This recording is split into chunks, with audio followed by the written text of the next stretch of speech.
В понедельник на встрече со студентами Сыктывкарского университета глава Коми объявил, что вакцинация населения республики от коронавируса продлится до конца года. Вносят свой вклад в создание коллективного иммунитета и переболевшие. Их прививать уже не нужно. Но перебороть болезнь мало, надо восстановиться после нее. Переболевшим необходима постковидная реабилитация. Порой на восстановление уходят месяцы. Евгений Стокас узнал, почему.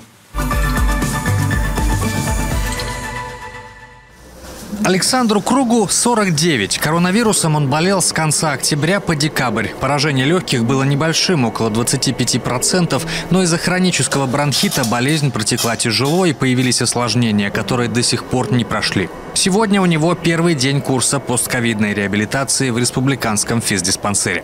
Вот я только что поднялся на 3-й этаж, я уже мокрый. То есть, одышка сохранилась, еще слабость есть.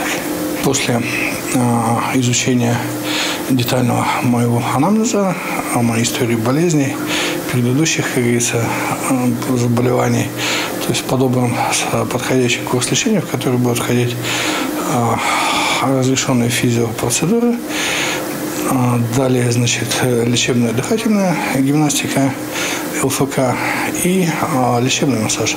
Первое, что нужно восстановить после болезни, это, разумеется, дыхание. Здесь так и говорят, пациента нужно продышать, то есть усилить обмен воздуха в альвеолах легких. Поэтому дыхательная гимнастика в приоритете. Не последнюю роль играет физиотерапия, в частности, лечение аппаратом биоптрон, то есть воздействие на клетки организма разным светом, чтобы ускорить восстановление. К нам приходят постковидные больные, осложнениями которых является пневмония. И процент поражения легких бывает от 20% и выше. Даже редко есть случаи, когда выписываются пациенты с поражением 75% легких. Организм способен сам себя излечивать, поэтому вот светотерапия занимает главенствующее место. В республиканском физдиспансере пациентов после ковида принимают с ноября. Только до Нового года здесь реабилитировали 37 человек. В среднем на курс уходит 2 недели, но бывает и дольше. Тут все индивидуально.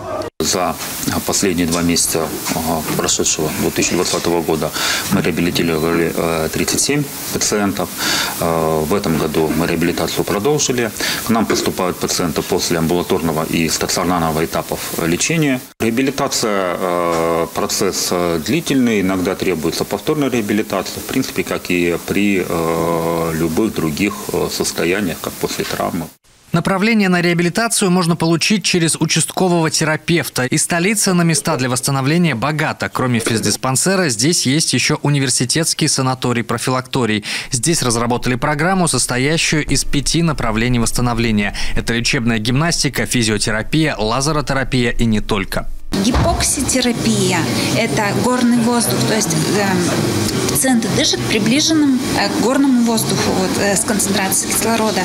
Следующее – массаж грудной клетки, активное растирание и трофика мышц дыхательных, чтобы они в акте больше участвовали в дыхании. Таким образом, неповрежденные альвеолы, вот есть поврежденные фиброзы, вот чтобы неповрежденные брали на себя функцию поврежденных.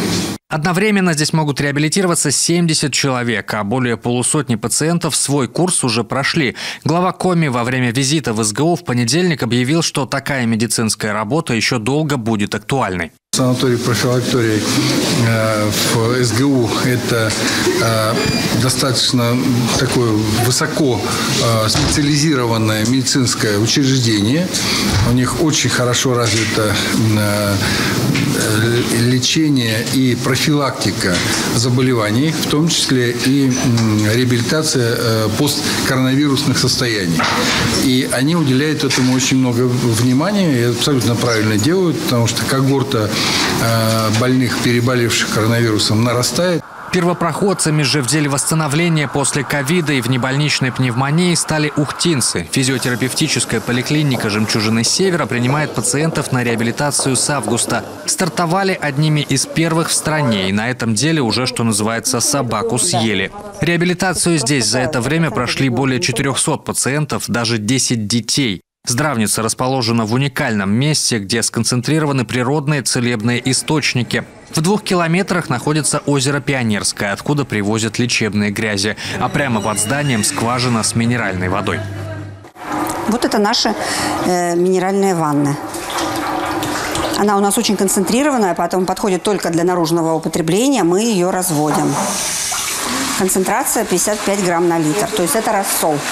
Кроме того, здесь оценивается не только физическое состояние пациентов, но и психологическое.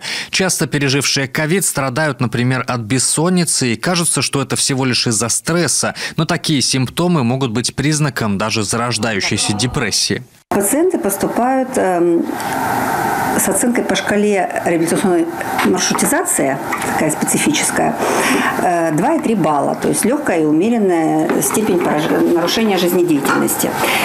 Дальше они проходят тесты уже у наших специалистов. Это тесты интенсивность депрессии и тревоги, оценка качества жизни, оценка переносимости физической нагрузки, индекс одышки. То есть все это мы здесь проводим. И уже по результатам назначается индивидуальное лечение каждому пациенту.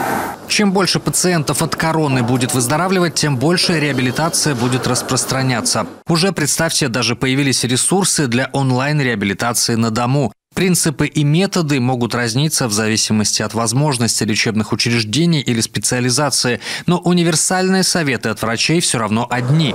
Для быстрого восстановления необходим хороший сон, правильное питание и физические нагрузки, но только разрешенные. Тогда и с возвращением к нормальной здоровой жизни проблем будет гораздо меньше.